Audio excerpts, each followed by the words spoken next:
Hola, muy buenas tardes.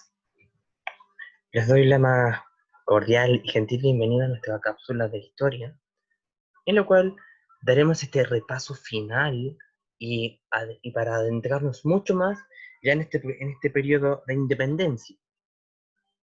Vimos ya los primeros años, lo que es la República Conservadora, y cómo ésta se gestó, y por qué se dice conservadora de los decenios o pelucona. Y es así.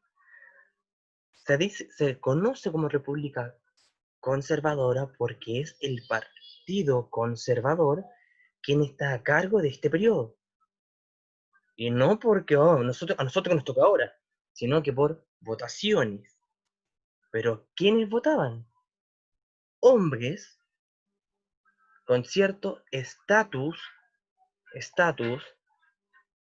socioeconómico, tenían que ser mayores de 21 años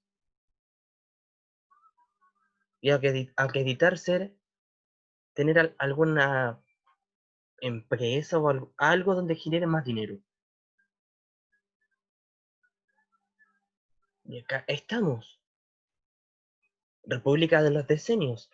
No es que el periodo para gobernar sean 10 años por la votación misma, al contrario, se conoce por la República de los Decenios porque el periodo presidencial duraba 5 años, pero podía ser reelecto al periodo siguiente. ¿Y para qué era esto? Por esto mismo es conocida por la República de los Decenios, porque podía ser reelegido para gobernar otros 5 años después de tu propio mandato.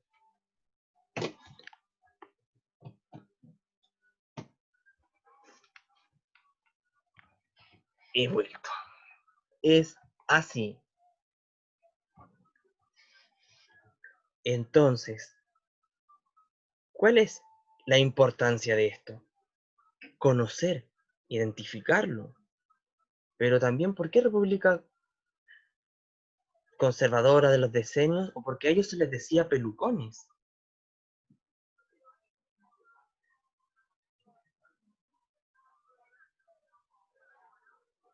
Porque el Partido Conservador tenía esta tradición traída de Francia, que era usar pelucas para no contagiarse la periculosis, más bien piojos. Es por eso. Y en este partido la utilizaban, porque era algo conservador. Por eso se conocen como por el Partido Conservador. Y es eso. Eso es una característica. Otra característica importante que hay que considerar es que todos tenían conocimiento militar. ¿Para qué conocimiento militar? ¿Para qué me sirve? Porque destacaban por algún suceso, por algunas guerras, ahí vamos a ver, en las cuales su participación fue destacada.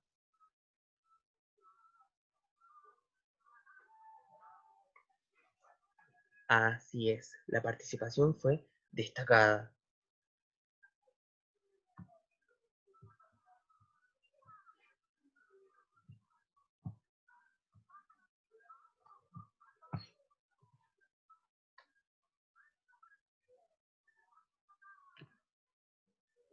La república autoritaria o república conservadora.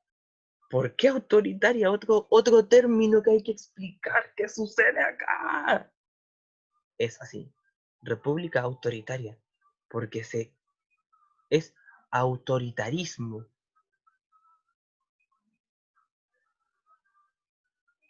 Es una facultad constitucional que permitió al presidente que hubiera concluido su mandato de 5 años presentarse a la reelección.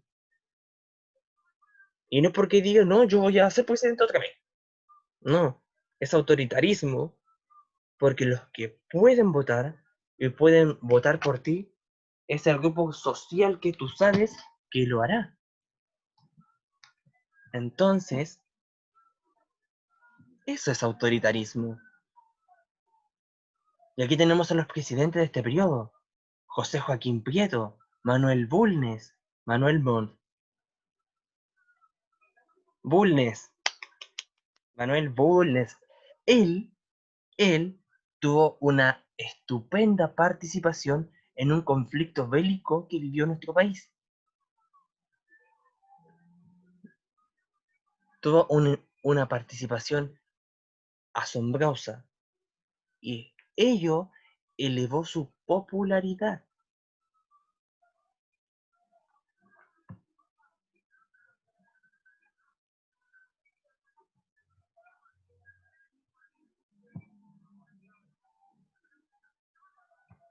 Acá tenemos, en este periodo de 30 años, solamente tres presidentes gobernaron. Eso es muy poco, muy poco.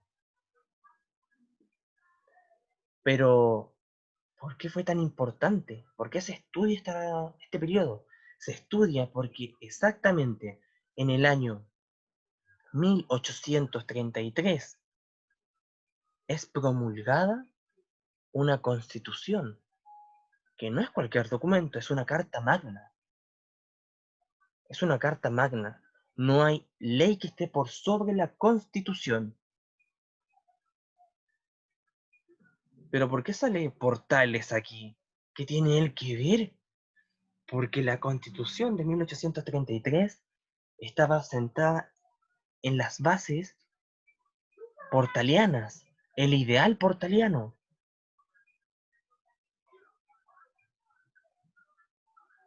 Y esto la hace ser distinta. Y no duró solamente 30 años. Esta constitución de 1833 se cambió en 1925, casi 100 años después.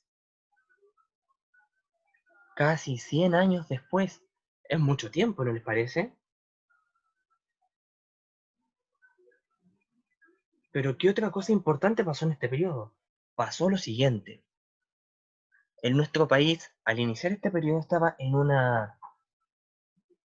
un proceso de deuda histórica, tenía una deuda internacional. Y esta se tenía que pagar, obviamente. Y un ministro de Hacienda, llamado Manuel Rengifo, que empezó con el gobierno de José Joaquín Prieto con este modelo económico para poder solventar y pagar esta deuda. Y esta se pagó en el gobierno de Manuel Bulnes Prieto. José Joaquín Prieto, me suena ese nombre. ¿No será la calle que está cerca del colegio? ¿Esa avenida que está al lado de la autopista?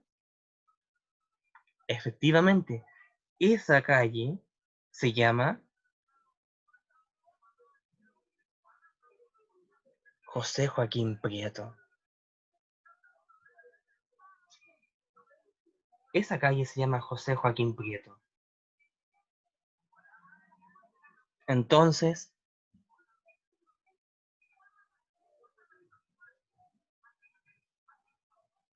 es importante. Es una avenida muy de las más extensas de la región metropolitana.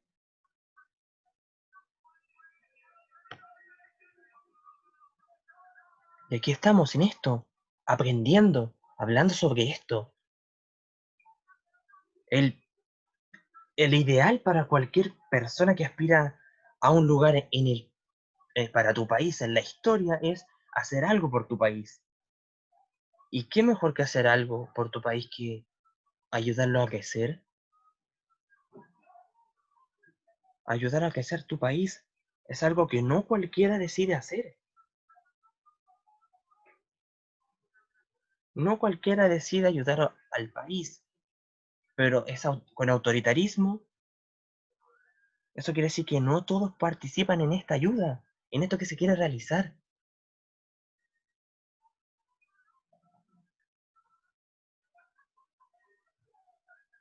No todos participan. ¿Qué podemos hacer nosotros? Recuerden que en este proceso las mujeres no votaban. las mujeres no podían votar. Fue recién hasta mediados del siglo XX en que las mujeres en nuestro país pudieron votar, hacer valer su derecho. ¿Y por qué antes no? Porque votaban solamente hombres. Hombres de la élite. Y nosotros, ustedes, tienen esta misión de que esto no vuelva a pasar, hacer valer sus derechos. Todos somos dignos de hacer valer nuestra opinión, de votar por quien no creemos que nos representa.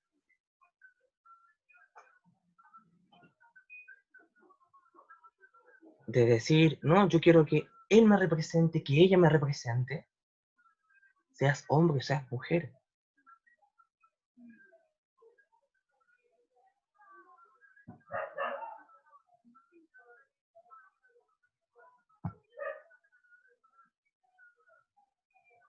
Miren, su gobierno estuvo caracterizado por la consolidación de la obra iniciada por Portales. Por eso les dije que era con el ideal portaliano la Constitución. El orden del país, organización institucional definitiva, seguridad exterior. Contó con la colaboración de dos ministros, José Joaquín Tocornal y Manuel Rengifo. Manuel Rengifo, ya les señalé qué hizo este personaje. Ya les señalé, ¿se acuerdan? ¿Qué hizo? No, vamos, ministro de Hacienda.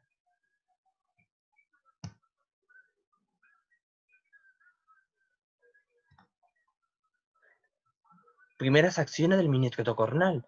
Campaña frontal que organizó contra la guerrilla y bandolerismo que había vuelto a fortalecerse en la zona sur. Las bandas eran capitaneadas por los hermanos Pincheira. ¿Alguna vez habían escuchado ese apellido? Pregúntele a sus papás, a sus hermanos mayores, algún tío, una tía, un abuelo, si alguna vez ellos habían escuchado el apellido Pincheira.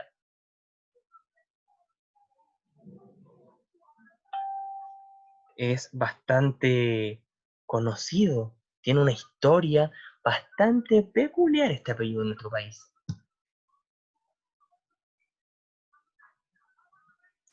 General Manuel Bulnes. Se nos saltó la...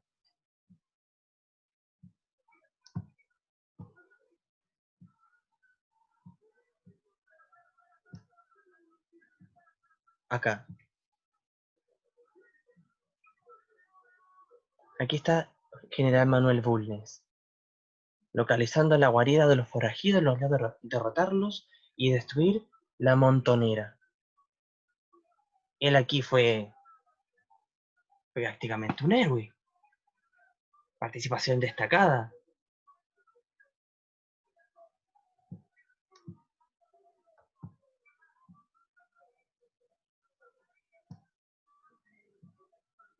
Ministro Manuel Rengifo.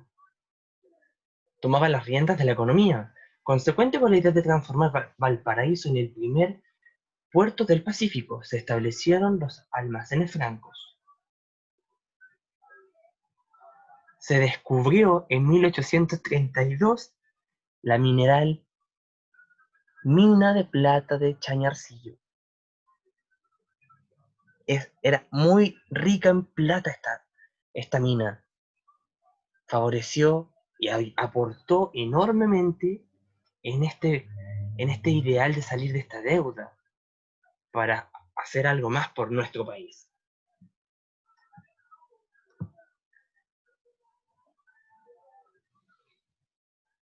La Constitución de 1833 fue promulgada y redactada en ese año, pero escuchen bien, la redacción fundamental del proyecto se debió a Mariano Egaña.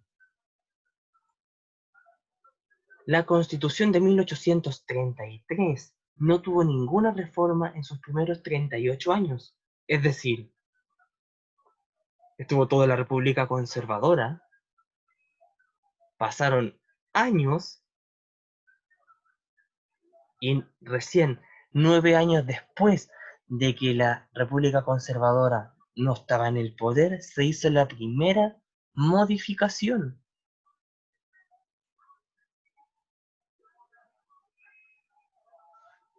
Así es. 1833 al 63 son 30 años. Imagínense, imagínense, 12 años, 12 años después de que finalizó la República Conservadora. Así,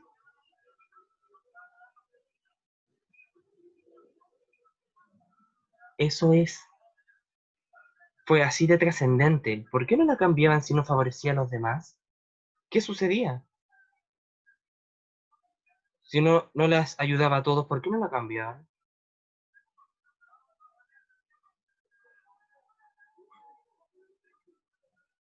Imagínense, imagínense ustedes que la República Conservadora tuvo su último año en 1861.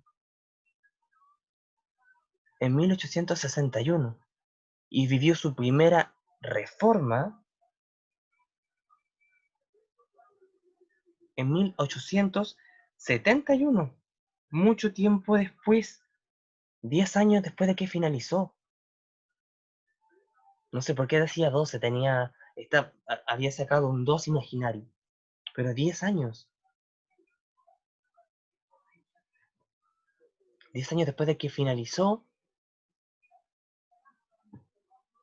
esta república conservadora, se hizo la primera modificación en 1871.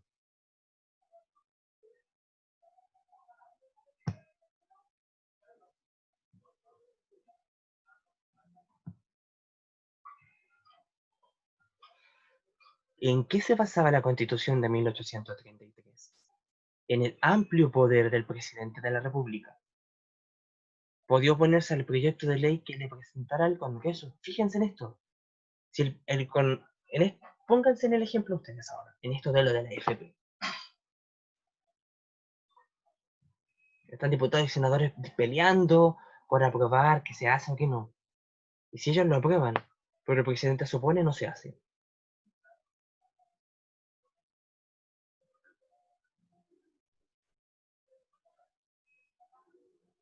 Si el presidente se oponía, no se hacía. La posibilidad de la reelección y reelección inmediata. Podía volverse a postular y ser reelecto. Se ejercía el patronato eclesiástico de la Iglesia. Inmunidad política. Pero qué conveniente ser político entonces. Qué conveniente. Puedo hacer lo que sea porque tengo inmunidad política. Tengo inmunidad política. Si en una plaza dice no sentarse aquí y yo me siento en esa plaza, perdón, tengo inmunidad política.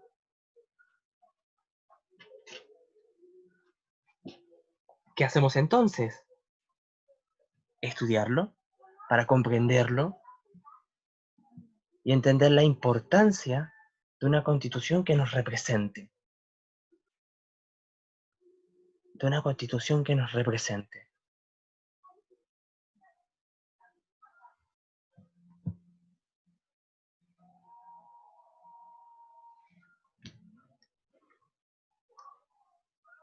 Miren, la guerra contra la Confederación.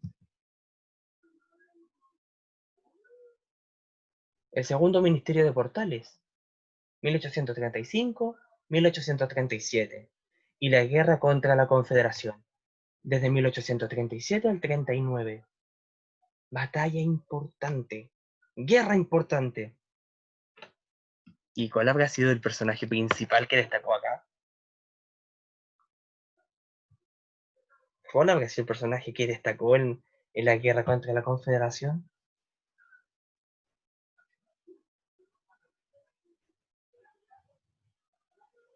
El surgimiento dentro del gobierno de un grupo contrario al autoritarismo, denominado Filipolitas. El dirigente era Manuel Rengifo. Entre sus intenciones estaba la de evitar la reelección de Prieto. Este preocupado llamó a Portales y le entregó los ministerios del Interior y Relaciones Exteriores y el de Guerra y Marina. Imagínense todos los ministerios que tenía un solo personaje. Los comicios de 1836 permitieron la reelección de José Joaquín Prieto.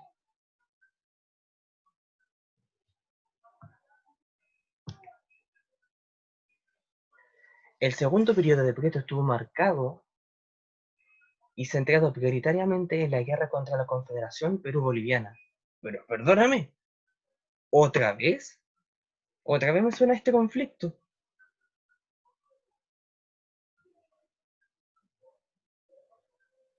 ¿Qué pasó acá? Si fue el ejército libertador de los Andes quien ayudó al Perú en su libertad también.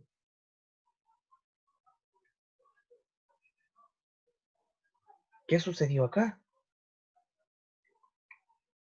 Recuerden que la independencia del Perú concluida por Bolívar había significado que el antiguo virreinato quedara separado en dos países completamente independientes, Perú y Bolivia. Este era el territorio que pertenecía al virreinato del Perú.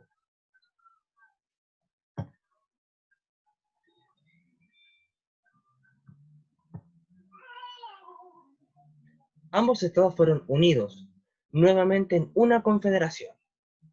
La acción fue obra de Andrés de Santa Cruz. Desde los comienzos Portales había mirado con desconfianza las acciones de Santa Cruz y sus proyectos de crear la confederación.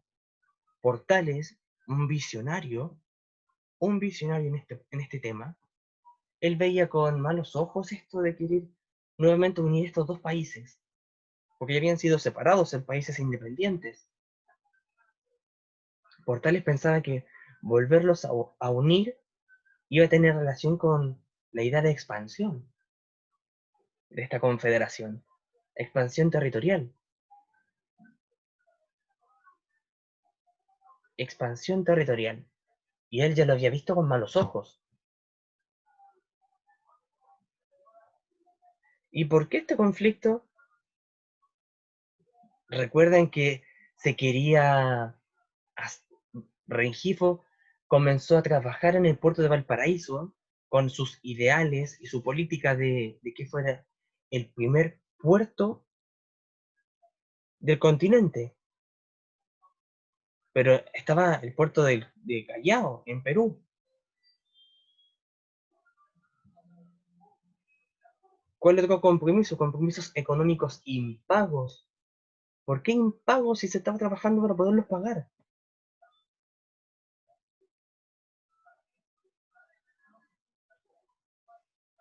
Se habían iniciado negociaciones diplomáticas en las que Chile fue representado por Mariano Egaña, el que había redactado la Constitución de 1833, como embajador plenipotenciario del gobierno de Prieto. Nuestro país exigía el reconocimiento de la deuda que Perú tenía pendiente, el fin de las rivalidades entre Valparaíso y la disolución de la Confederación. Perú nos debía, porque se había endeudado para su proceso de independencia, igual como lo había hecho Chile.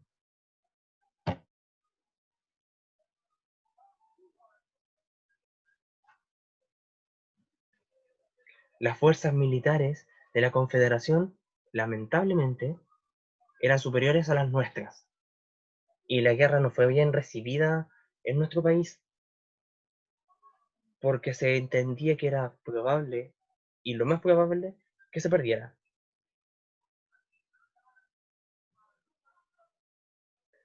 Pero, pero este ministro, que estaba en muchas carteras, ministro de Guerra y Marina, reaccionó con celeridad y severidad extrema, creando consejos de guerra permanentes.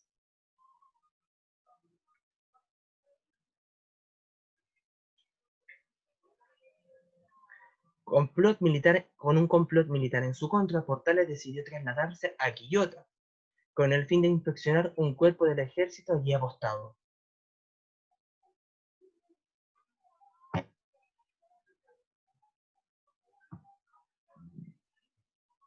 La situación del ejército chileno se tornó crítica, con pocos recursos y un ejército pequeño, lo que obligó a Blanco Encalada a firmar el Tratado de Paucarpata el 17 de noviembre de 1837. Chile se comprometía a la devolución de los barcos retenidos. Perú reconocía el empréstito endeudado a Chile. Este es el préstamo. Pero, escuchen bien, recuerden que la guerra terminó en 1839, pero en nuestro país, este tratado era símbolo de debilidad. Habíamos sido débiles. ¿Y la fortaleza del chileno dónde estaba? ¿La picardía del roto chileno? Por eso este tratado fue repudiado. No había quien estuviera a favor de este tratado. De inmediato Chile organizó una nueva expedición, mucho más numerosa que el mando del general Manuel Bulnes, quien desembarcó en Ancón. Logró tomar el control de Lima y establecer un gobierno interino. El triunfo de las tropas chilenas en la batalla de Yungay en enero de 1839 determinó la victoria de Chile en el conflicto de la disolución definitiva de la Confederación. ¿Por qué si había empobrecimiento del ejército y era tan pequeño, ahora fue más numerosa? ¿Por qué ahora tenía más fuerza? Porque acá no pelearon solamente soldados,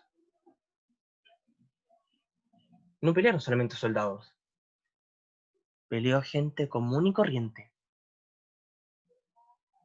con rastrillos, con palas, con chuzos, con picotas, con hoz para cortar el maíz, con lo que fuese que pudiera ayudar en la guerra, porque Chile no podía ser débil. Y esa es la picardía del roto chileno. Busquen ustedes algún monumento a la batalla de Yungay. Van a ver que hay gente común y corriente, común y corriente.